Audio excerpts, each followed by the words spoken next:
Hey welcome all of you, this is Dheeraj. Hope करते हैं आप सब सही होंगे। चलिए शुरू करते हैं। आज आपको हम मिलवाना चाहते हैं विशाल ड्रोलिया सर से। सर बहुत बहुत स्वागत है द फाउंडर्स शो में। थैंक यू धीरज जी, आपने मुझे अपने शो में बुलाया। सर बुलाने का मेन मकसद यही है सर कि छोटे शहरों में, छोटे जो शहर हैं उसमें जो है स्टार्टअप का जो है कल्चर बहुत कम है। लेकिन बड़े शहरों में अगर कंपेयर किया जाए छोटे शहरों का, तो बड़े शहरों में काफ़ी होते हैं। लाइक मुंबई में अगर आप मान लीजिए, उसमें काफ़ी सारे होते हैं। तो आपने हसनपुर में जो है खोलने का काम किया अपना स्टडी पॉइंट, तो इसमें इसके पीछे क्या कारण है? देखिए, मैं आपको सबसे पहले बता दूं कि मैंने अपनी engineering Dayanand Sagar college of engineering Bangalore से की। उसके बाद मैंने ऑनलाइन कोर्स आईआईटी रुड़की से भी किया मेटलर्जिकल प्रोसेस में। हालांकि जो मेरी प्राइमरी एजुकेशन रही, मैंने अपने होम टाउन हसनपुर से कंप्लीट की। उसके बाद मैंने बनारस से भी स्टडी की। सर होम टाउन में सर आप किस बोर्ड में थे? सीबीएसई बोर्ड से मैंने स्टार्टिंग से पढ़ाई कौन सी की। School sir? यहाँ पे एक स्कूल है, पीसी स्कूल। अच्छा, पीसी स्कूल इस से। स्कूल से। चलिए ठीक है सर। तो सर आईआईटी रुड़की आप गए, जी। तो वहाँ पे आप गए, लेकिन आप एक कंपनी में प्लेसमेंट नहीं लेके एक कोचिंग खोलने का आपने निर्णय लिया। ये कैसे आप ले पाए और क्यों लिए? नहीं, एक्चुअली क्या है धीरज जी, मैंने कंपनी में प्लेसमेंट लिया था। और जो मेरी कंपनी है, आधुनिक कंपनी, हम लोग बजाज कंपनी के लिए काम करते हैं। पंतनगर में प्लांट है हमारा। और एक्चुअली में चीज़ें क्या हुई कि कुछ किसी भी आदमी के जीवन में क्या आना है, ये तो अनसर्टेन होता है। हालांकि सब कुछ सेटल था कि चीज़ें, प्लेसमेंट तो एक मैंने ले ली थी, क्योंकि वो एक इंजीनियर के लिए खुद को प्रूव करने का एक सर्टिफिकेट होता है। अगर मैं किसी को कहता कि मैंने प्लेसमेंट नहीं लिया, मैं पढ़ाना चाहता हूँ, तो डायरेक्ट लोगों को लगता है अरे इसको तो प्लेसमेंट मिला ही नहीं होगा, नहीं मिला, ये तो झूठ कह रहा है। प्लेसमेंट ली, मैंने थोड़ा सा एक्सपीरियंस लिया। एक्सपीरियंस इसलिए लिया कि as a group, as a team काम क्यों करते हैं।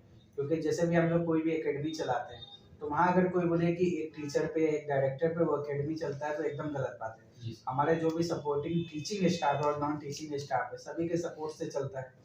तो वहाँ से कुछ मैंने एक्सपीरियंस गेन किया।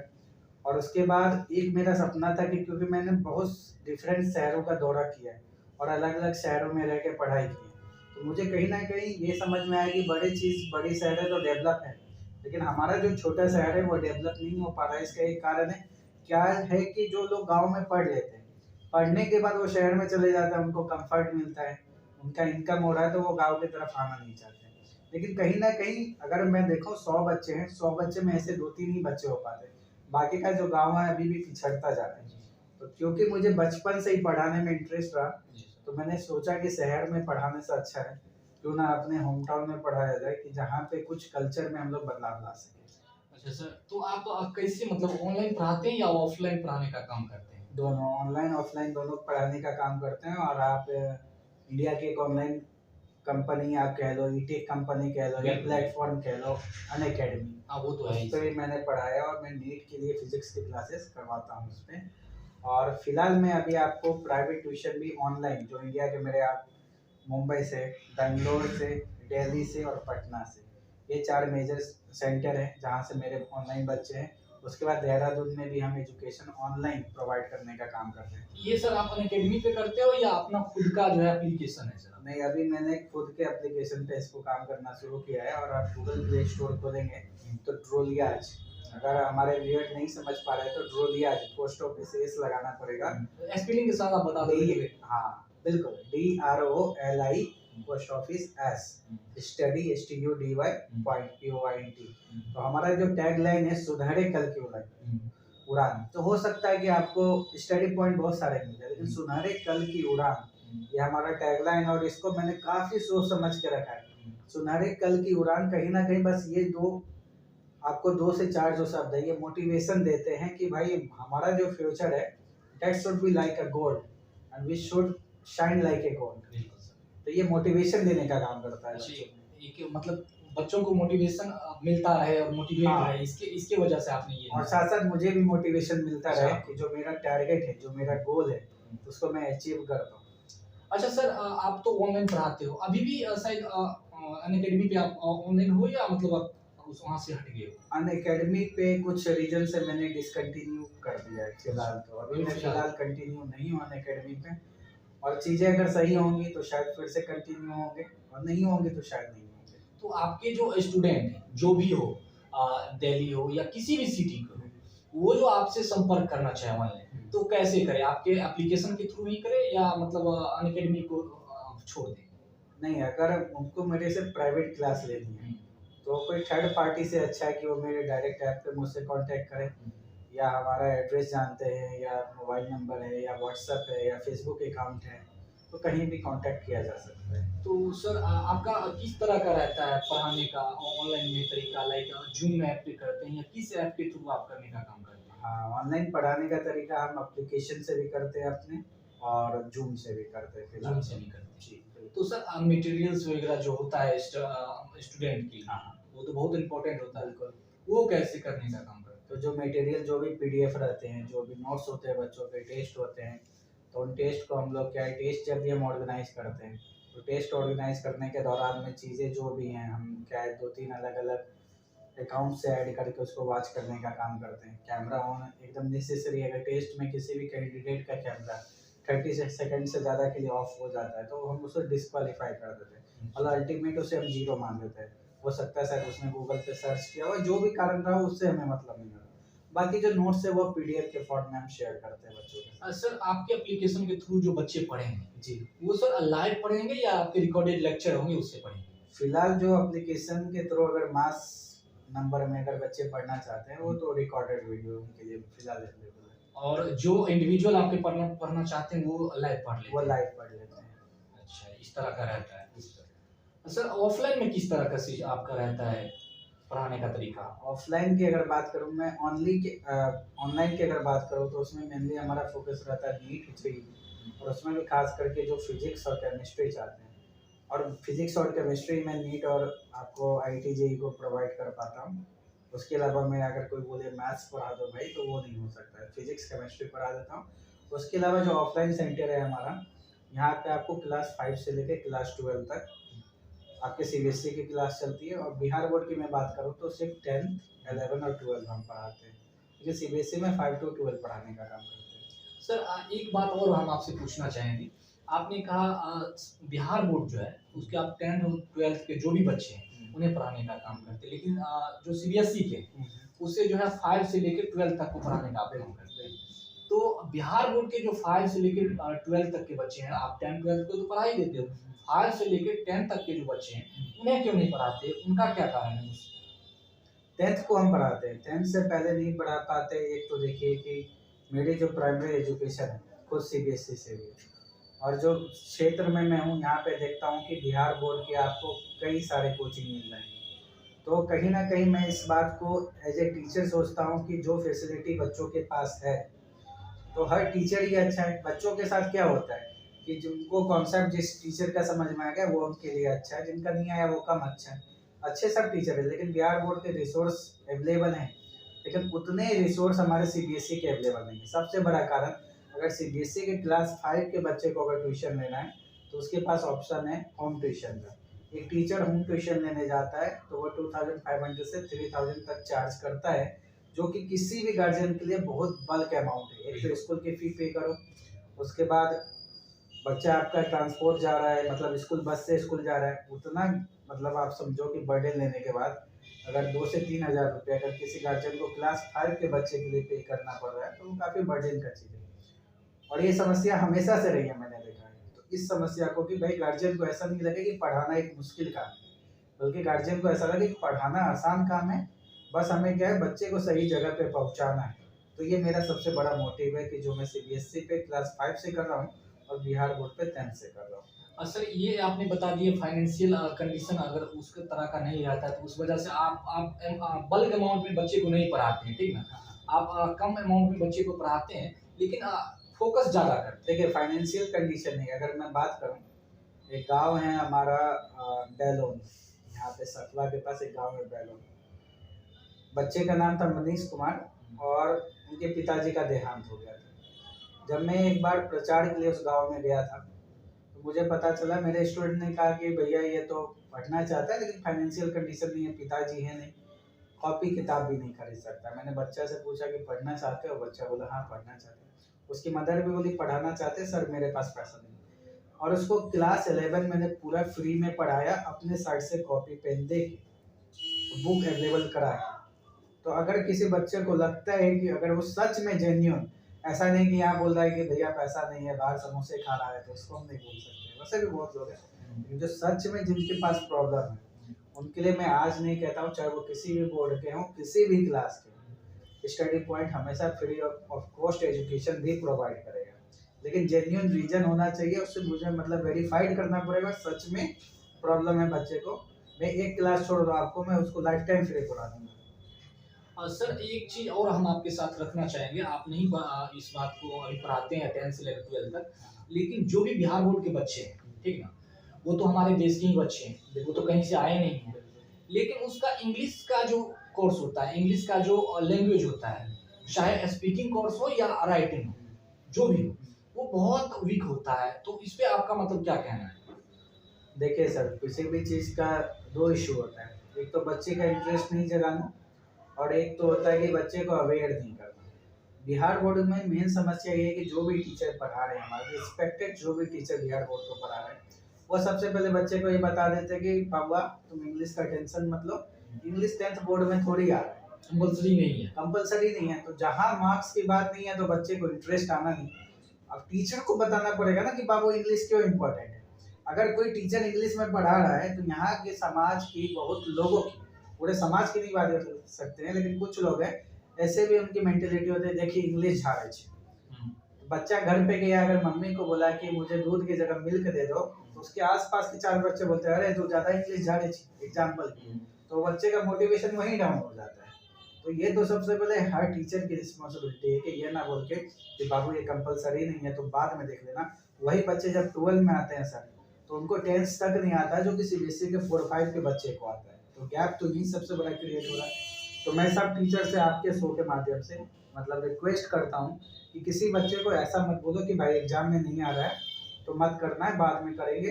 तो कहीं ना कहीं बच्चे के लिए भी बर्डन है, और जो उनको हायर क्लास में पढ़ा रहे हैं उनके लिए भी एक बड़ा बर्डन है, क्योंकि उनको फिर से बेसिक से पढ़ाना पड़ता है। तो जो आपका सीनियर क्लासेस है उनके सिलेबस को वो कवर ही नहीं कर पाते। सर एक यहाँ पे एक और क्वेश्चन उठता है, आप कहते हो सर जो उसको आपको इंटरेस्ट जगाना चाहिए, लेकिन सरकार ने कंपलसरी नहीं कर रखा है, तो आप सरकार से क्या कहना चाहोगे, बिहार गवर्नमेंट से क्या कहना चाहोगे? हाँ, बिहार गवर्नमेंट से सबसे बड़ी बात मैं ये कहना चाहूँगा कि आज के समय में आप देख रहे हैं कि इंग्लिश का कितना ज़्यादा यूज है, और जहाँ भी हम ऑफिशियल लैंग्वेज की बात करते हैं सबसे पहले नाम आता है इंग्लिश का, फिर लोग हिंदी की बात करते हैं। और बहुत जगह हम देखेंगे कि जहाँ पे अगर कोई हिंदी में बोलता है, कोई इंग्लिश में बोलता है, चाहे हमारे गांव में ही बच्चे आते हैं, अगर शहर से आते हैं, वो इंग्लिश में बोलते हैं तो हम ही बोलते हैं वाह कितने। सर इंग्लिश में इतना गैप है, बिहार बोर्ड के बच्चे को और सीबीएसई बोर्ड के बच्चे को भी गैप है, ये आप भी जानते हैं, हम भी जानते हैं। लेकिन जब वो बच्चा 12वीं करने के लिए जाता है, वो ऊपर उससे भी ऊपर ग्रेजुएशन करता है, ग्रेजुएशन करके किसी कॉर्पोरेट फॉर्म में जाता है, जैसे आप ही आईआईटी किए हो सर, तो आप किसी कॉर्पोरेट फॉर्म में काम भी कर सकते थे, लेकिन आपने नहीं किया।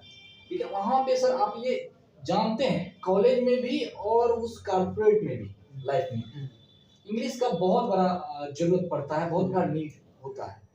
तो सर ये सर गैप किस तरह से मिट सकता है, आप कुछ इस पे बोलना चाहोगे सर? गैप मिटाने के लिए सबसे पहले हमें बेसिक एजुकेशन पे ध्यान देना होगा। चाहे बिहार बोर्ड है, चाहे आपका सीबीएसई बोर्ड है, चाहे महाराष्ट्र बोर्ड है, हर एक बोर्ड की अगर हम बात करें, आप देखो स्टेट बोर्ड दूसरे भी स्टेट बोर्ड से, महाराष्ट्र स्टेट बोर्ड है, आप देखो राजस्थान स्टेट बोर्ड है, लेकिन वहाँ पे इंग्लिश में इतना गैप नहीं है जितना बिहार बोर्ड इस तरह के। हाँ, दिल्ली स्टेट बोर्ड भी है अगर, तो वहाँ पे इतना गैप अगर हमें नहीं देखने को मिलता है। इसका कारण है कि वहाँ पे आपको बेसिक चीज़ों में कंपलसरी इंग्लिश को रखा गया है। अगर मैं बोलता हूँ कि बिहार बोर्ड में क्लास 10th में अगर इंग्लिश को कंपलसरी कर दिया जाए और इस चीज़ से घबराया नहीं जाए और इसको कम से कम कंटिन्यू 5 सालों तक रखा जाए, और बिहार बोर्ड के बच्चे सीबीएसई बोर्ड के बच्चों के जितना या उनसे बेहतर परफॉर्म करेंगे। कैपेबिलिटी बच्चों में सेम है, बच्चों में कैपेबिलिटी की कोई कमी नहीं है, लेकिन वही है कि जब तक आप जानते हो ना आवश्यकता आविष्कार की जननी है। अगर मुझे लगता है कि मुझे इस चीज़ की आवश्यकता है तो हम इंडियन हैं, जुगाड़ू हैं, हम उस चीज़ को कर ही लेंगे या सीख ही लेंगे। अगर मुझे लगेगा कि ये मेरे किसी काम का नहीं है तो आदमी फिर उस पर फोकस नहीं करता है।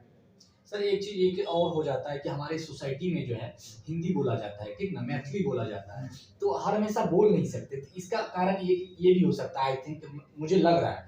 और दूसरी बात ये है सर कि अगर हम यूके के लोग को, यूएस के लोग को अगर हिंदी बोलने के लिए बोले तो प्रोनाउंसिएशन में उससे भी गलती होता है।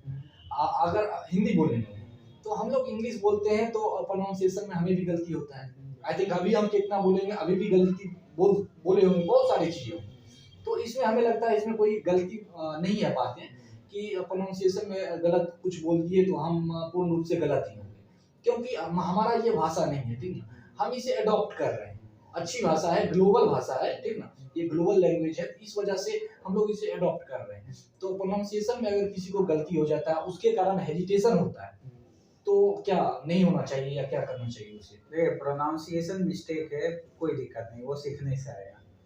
और अगर मैं बात करूँ कि जो फॉरेनर्स हैं तो उनका ग्रामेटिकल एरर है, हम इंग्लिश सिखा रहे हैं विथ प्रॉपर ग्रामर, है ना, वो जो बोल रहे हैं वो ग्रामेटिकल एरर है, लेकिन हम क्या है उनकी कभी आलोचना नहीं करते, हमको लगता है कि ये जो बोल रहा सही है। मतलब कम्युनिकेशन का मतलब है कि जो बोलने वाला है और जो मैसेज को गेन कर रहा है उसे समझ में आ जाना चाहिए। हो सकता है कि आज हम काव को काव बोल दें एग्जाम्पल के लिए, लेकिन अगर हम 10 बार बोलेंगे तो ये गारंटी है हम 11वें बार में उसको सही बोलेंगे। लेकिन ये चीज़ है कि हमें शुरुआत करनी पड़ेगी, गलती से ही करनी गलती से ही करनी पड़ेगी। और मैं चाहूँ कि अभी अगर मैं सोसाइटी में इस चीज़ की शुरुआत करूँ संभव नहीं है, क्योंकि एक स्कूल, एक कोचिंग ऐसे संस्थान है, एक टीचर एक ऐसा व्यक्ति है जो कि सोसाइटी को कंस्ट्रक्ट करने का काम करता है। अगर इस चीज़ की शुरुआत स्कूल लेवल से हो, कोचिंग लेवल से हो या होम ट्यूशन के लेवल से भी हो, तो धीरे धीरे चीज़ें बदलेंगे। अचानक से सडन से ऐसा नहीं है कि रेवोल्यूशन आ जाएगा, लेकिन धीरे धीरे बदलते हुए चीज़ें काफ़ी अच्छी होंगी। अगर कोई स्टूडेंट ज्यादा लोड ले लेता है इसको तो उसे क्या करना चाहिए, नहीं लेना चाहिए, यही होना लोड नहीं लेना चाहिए। लोड लेने का मतलब है कि उनको बेसिक चीज़ों को समझना चाहिए।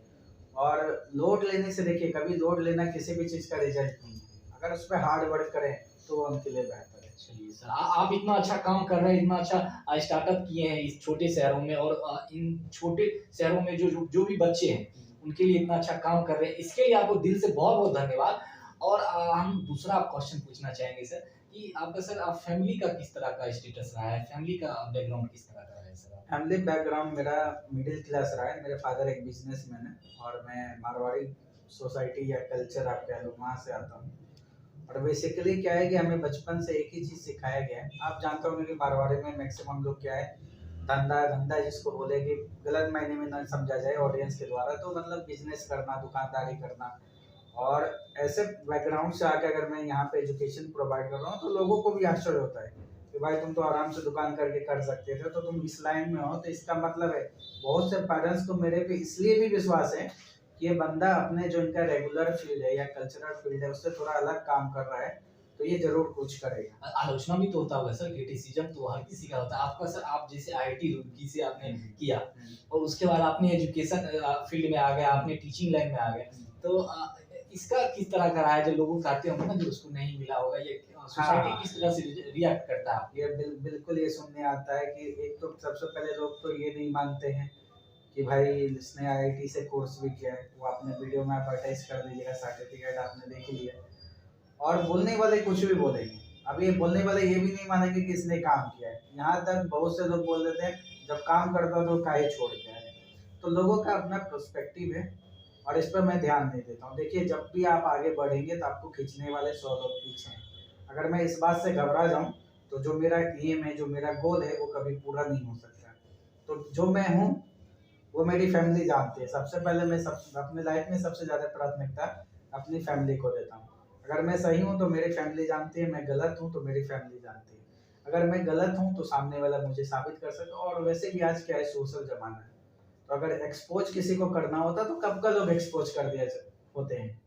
लेकिन इससे मैं घबराता नहीं हूँ। अगर मैं चाहूँगा कि मुझसे जितना हो सके, ऐसा नहीं है कि मैं सुप्रीम पावर हूँ, लेकिन मेरे पास जितना नॉलेज है वो डे बाई डे मैं भी पढ़ता हूँ। ऐसा नहीं कि मैं आया बच्चों को पढ़ा दिया, नहीं। मेरी रात के 11 बजे तक ऑनलाइन क्लास चलती है धीरज जी, आप विश्वास नहीं करेंगे। मैं 5:30 में अपनी एकेडमी ऑफ करता हूँ, 6 o'clock से मैं अपनी क्लास कंटिन्यू करता हूँ ऑनलाइन।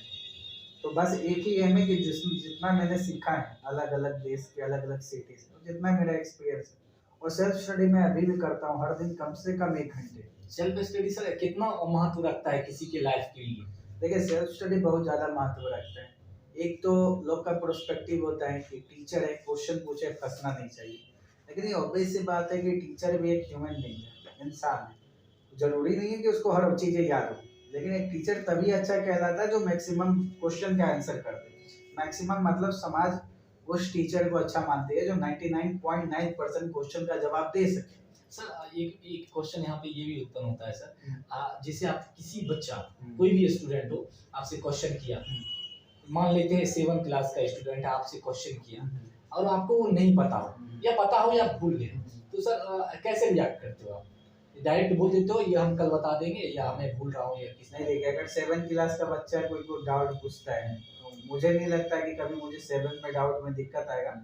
लेकिन अगर 7 नहीं, अगर 5 का भी बच्चा मुझसे कोई करंट अफेयर की बात पूछ ले कि भैया बताइए इस देश में कब कल क्या हुआ, या यहाँ का नया राष्ट्रपति कौन बना, तो मैं जवाब नहीं दे पाऊँ, क्योंकि मुझे करंट अफेयर में इतना इंटरेस्ट नहीं है। हो सकता है बहुत लोग को अजीब लग रहा हो, टीचरों के करंट अफेयर नहीं, हर आदमी हर फील्ड से बेस्ट हाँ, नहीं हो सकता, हर फील्ड में बेस्ट नहीं। इंटरेस्ट कम है। लेकिन मुझसे लोग साइंस में क्वेश्चन पूछेंगे, मैथ में क्वेश्चन पूछेंगे, मैं उसका जवाब दूंगा तुरंत। मैं समझ रहा हूँ सर, मैं ये पूछ रहा हूँ जैसे कोई टीचर होते हैं ना, हाँ। अगर वो फंस जाते हैं, हाँ। तो गलत रिएक्ट कर जाते हैं, तो स्टूडेंट को डांटने लगते हैं, तो आप क्या करते हैं? किसी भी क्लास के हो, नहीं तो मैं तो तो सच नहीं, मुझे हाँ, मुझे सबसे पहले समझ आता है कि ये बच्चा यूट्यूब पे देख के आया या गूगल पे देख के आया, तो मैं हमें हर दिन, और खास करके ये छोटे बच्चे करते ही करते हैं, आएंगे कोई पजल पूछ देंगे, तो मैं उसको बोलता हूँ बाबू नहीं पता है मुझे, तुम्हें पता है तो बता दो। पहले तो वो डरता है कि भैया समझ जाएंगे कि हम इनका टेस्ट ले रहे हैं। सर बोलते हैं या आपको भैया बोलते हैं? भैया बोलते हैं, पूरे कोचिंग में ऑनलाइन ऑफलाइन सब जगह भैया, सर का कोई कॉन्सेप्ट नहीं मेरे अकेडमी। मतलब ये आप क्यों भैया क्यों बुलवाते हैं? सर भी तो बुलवा सकते नहीं, भैया इसलिए बुलवाते हैं कि सामने वाले पे थोड़ा अटैचमेंट लगे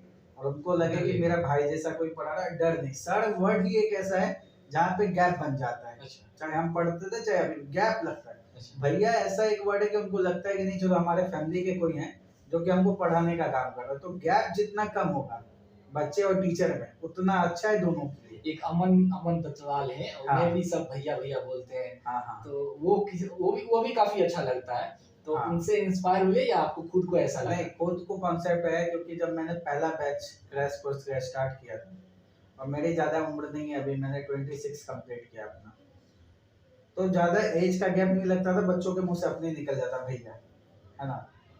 बच्चों के मुंह से सुन के मुझे अच्छा लगा, काफ़ी अच्छा लगा। मैंने उस दिन ठान लिया था, मतलब कोचिंग खुले मुश्किल से मुश्किल 2 दिन हुए थे, मैंने उस दिन सोच लिया था कोई भी बच्चा है उसको पहले ये सिखाना है कि सर नहीं बोलना है बाबू, भैया बोलना है।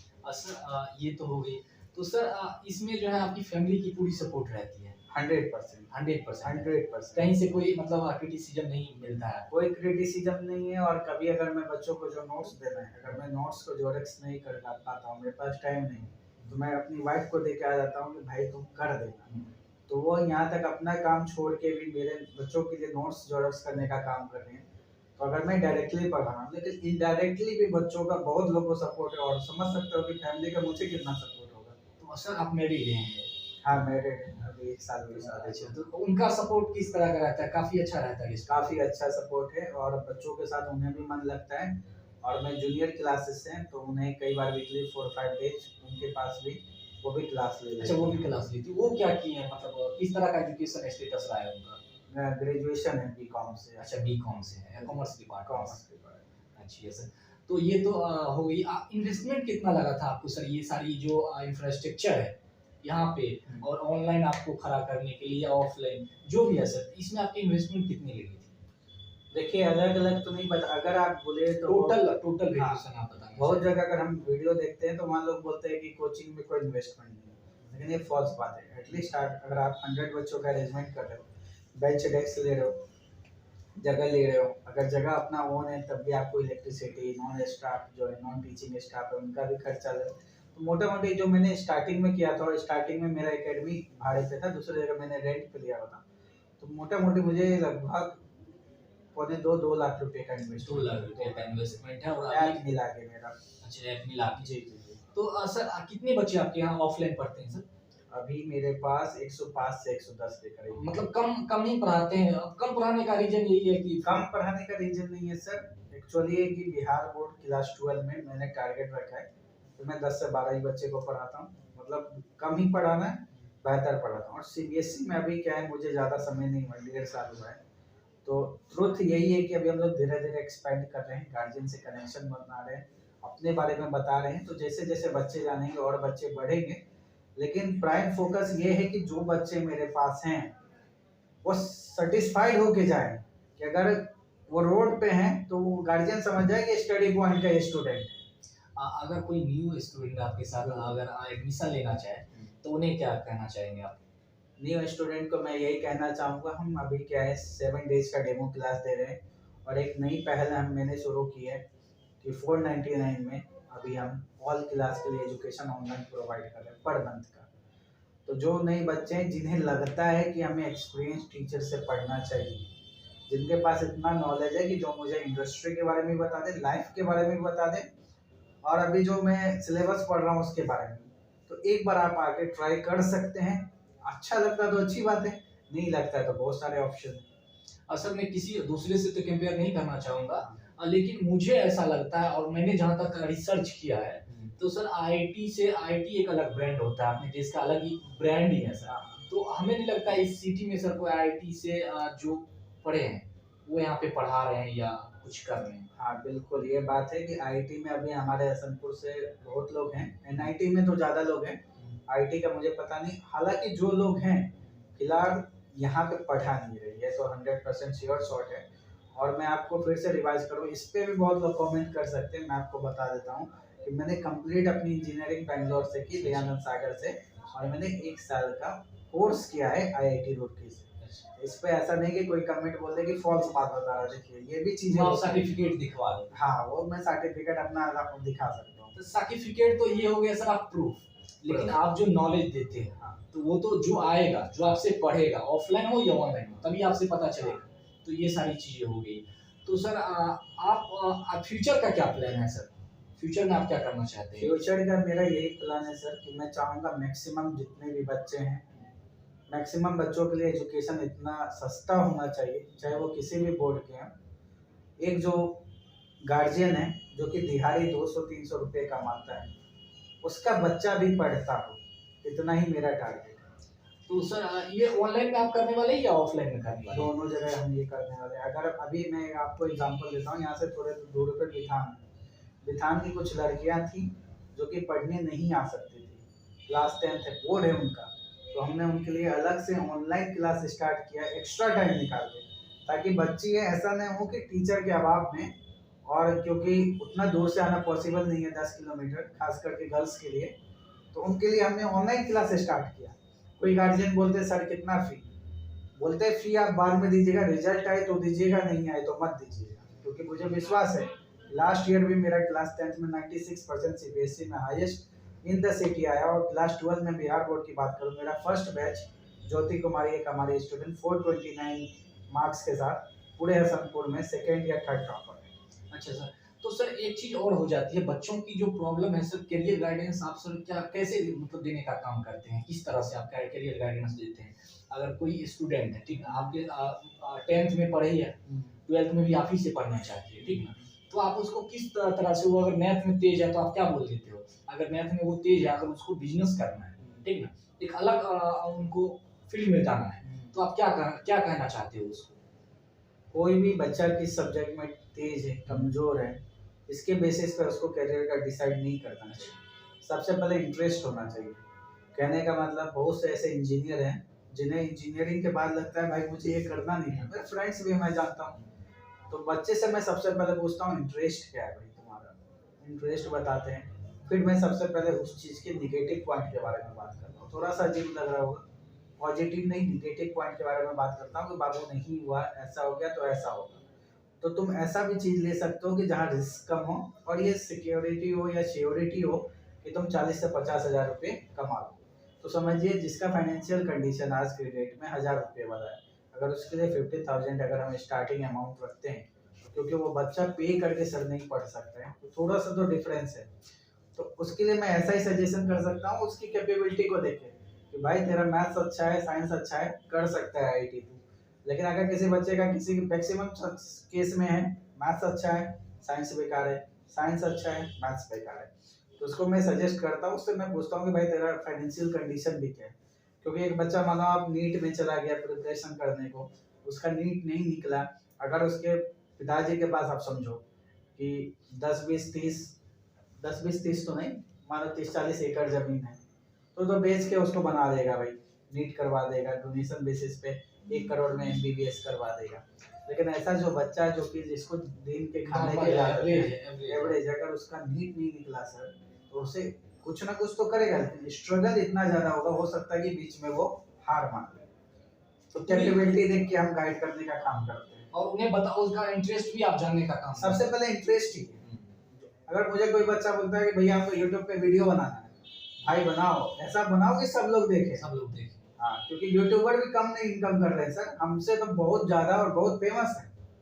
तो गलत भी तो नहीं है, गलत कोई गलत नहीं है सर। आज हमारा जो ये वीडियो जाएगा यूट्यूब पे जाएगा, यूट्यूब के माध्यम से लोग देखेंगे, तो जो चीज कर रहे हो बेस्ट करो। सर इसमें क्या होता है ना सर, कुछ जो भी गार्जियन है, जो भी उनके माता हो पिता हो, वो चाहते हैं कि मेरा बच्चा ये करे, लेकिन बच्चा दूसरा कुछ करना चाहता है।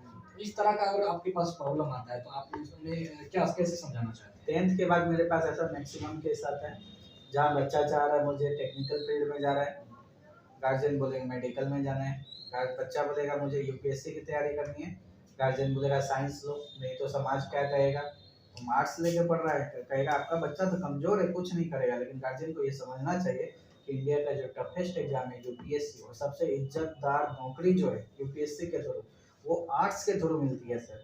लेकिन समाज में बहुत सारी ऐसी कमियां चल रही हैं जिसको सुधारने की जरूरत है। और जो टीचर किसी बच्चे से अगर उसके फ्यूचर के बारे में नहीं बात कर रहा है, वो उस बच्चे के साथ खिलवाड़ कर रहा है। तो पेरेंट्स को हम समझाने का काम करते हैं, लेकिन अल्टीमेटली मेरे नज़र में पेरेंट्स ही सुप्रीम है, उनको हम गाइड करते हैं। कई बार जब 10th का मेरा सीबीएसई का बैच खत्म होता है, 3 3 4 4 घंटे और हफ्ते भर कंटिन्यू गार्जियन से डिस्कशन होता है, लेकिन उसमें मैक्सिमम गार्जियन होता है जो कि कन्विंस हो जाते हैं, और कुछ ऐसे भी गार्जियन है कि जो कि सोसाइटी से ज़्यादा कन्विंस होते हैं कंपेयर टू टीचर। तो फिर हम उन पे छोड़ देते हैं, भाई आपके बच्चे हैं, आप अपना कोशिश अपना बेस्ट बेस्ट देने का। मेरा हमेशा ये फोकस है, जो बच्चा चाहता है कराओ।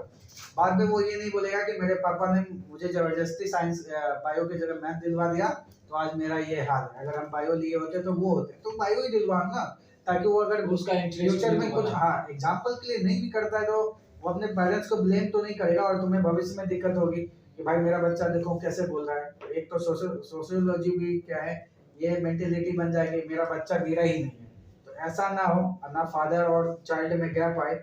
इससे तो अच्छा है कि बच्चे के अकॉर्डिंग काम कर दो। सर आप जो एजुकेशन अभी प्रोवाइड कर रहे हो, जो जिस लेवल से आप कर रहे हो, तो ये आगे भी इस तरह का आप देते रहोगे या बीच में आप बंद कर दोगे, क्या करोगे आप? नहीं, देखिए सर, किसी भी चीज़ की शुरुआत होती है और शुरुआत के लिए मेहनत लगती है। और मैं आपको बताऊं, जब मैंने अपने एकेडमी की शुरुआत की थी तो पहले 10 दिन मैंने अपने कोचिंग के ऐड की थी, या पहले आप स्टार्टिंग के सेशन मैं सुबह 4 बजे जग के खुद से पोस्टर चिपकाने जाता था अपने कोचिंग का, क्योंकि मेरे पास किसी तरह का कोई भी एक्स्ट्रा सपोर्ट नहीं था। और आज के टाइम में मेरे पास इतना ज़रूर सपोर्ट है कि मैं जहाँ चाहता हूँ, जिस कोने पे चाहता हूँ, ऐसे मेरे पास पेरेंट्स से सपोर्टिंग, ऐसे बच्चे हैं सपोर्टिंग, मैं उस जगह पे बड़े बड़े फ्लैग्स कोचिंग के लगवा देता हूँ। तो ओवरऑल जो मेरा टारगेट है उस टारगेट को मैं अचीव करूँगा, और इस लाइन में काफ़ी कुछ मैं सोच के आया हूँ सर। और जहाँ मैंने जॉब छोड़ी तो मैंने कई लोगों से सुना भी कि क्या लाइफ छोड़ के तुम हसनपुर में आ जा रहे हो, वहाँ इतना अच्छा है, सैलरी अच्छी मिल रही है, क्यों ऐसा कर रहे हो। तो एक बार जब मैं इस चीज़ में आ गया हूँ तो ज़रूर है कि पूरे इंडिया के लिए नहीं बोल सकता हूँ, लेकिन हसनपुर में परिवर्तन आएगा, और ये 500% गारंटी के साथ। गिव अप नहीं करने वाले, कभी पूरा फुल मोटिवेशन है आपके। 100%। चलिए, आपको बहुत बहुत धन्यवाद, और आगे भी आप इसी तरह का अच्छे काम करते रहिए, और हमसे जितना हो पाए हम आपको सपोर्ट करेंगे, क्योंकि अच्छे लोगों को सपोर्ट करना आज इंडिया में बहुत जरूरी है। और द फाउंडर शो हम चला रहे हैं सर, इसमें जो भी छोटे बड़े स्टार्टअप हैं हम उनको लाने का कोशिश करते हैं। तो आप क्या कहना चाहोगे व्यूअर्स से, और वो जो छोटे बड़े स्टार्टअप है उनको क्या कहना चाहोगे, इस पॉडकास्ट में आना चाहिए या नहीं आना चाहिए? मैं धीरज जी के चैनल के माध्यम से आप लोगों को यही कहना चाहूँगा, देखो सबकी शुरुआत छोटी होती है, लेकिन एक दिन सब बड़ा होता है। आज आपको लगता होगा इनके शो में क्यों करूँ, छोटा सा चैनल है, व्यूअर्स नहीं है, लेकिन एक बात याद रखना, अभी से कुछ दिनों के बाद जब चैनल बड़ा हो जाएगा तो शायद आप तरस रहे होंगे कि धीरज जी आके मेरा इंटरव्यू ले। तो चीज़ें हर एक छोटी होती है, लेकिन वो जब लेवल पे पहुंच जाती है तो आपके बस के बाहर की होती है। तो जो आपका एक्सपीरियंस है पूरे इंडिया के साथ शेयर करें, पूरे वर्ल्ड के साथ शेयर करें, ताकि हमें भी कुछ जानने मिले, धीरज जी को भी जानने मिले, और आपके थ्रू अगर कोई भी आदमी कुछ अच्छा जीवन में कर लेता है, और आप तो सबसे अच्छा काम कर रहे हैं सर कि आप लोगों के बीच में आइडिया दे रहे हैं, जिससे कि क्या होगा, बहुत से लोगों को बहुत ऐसा आइडिया मिलेगा जो कि अभी हो सकता है डिमोटिवेट हो या अपने पाथ पे नहीं हो, और वो भविष्य में जरूर आपके चैनल के माध्यम से लिए हुए नॉलेज से बेहतर करेंगे। और इंडिया में तो हमारे प्रधानमंत्री मोदी जी वो भी 5 ट्रिलियन इकोनॉमी के बारे में बात करते हैं। अगर इसी तरह अपने आइडिया को लोग एग्जीक्यूट करते रहेंगे और नए स्टार्टअप आते रहेंगे, उसमें जॉब भी क्रिएट होगा, तो हमें लगता है ये 5 ट्रिलियन इकोनॉमी जल्द ही हमारे देश की हो जाएगी। तो आपको बहुत बहुत धन्यवाद इस पॉडकास्ट के लिए। चलिए, थैंक यू सो मच।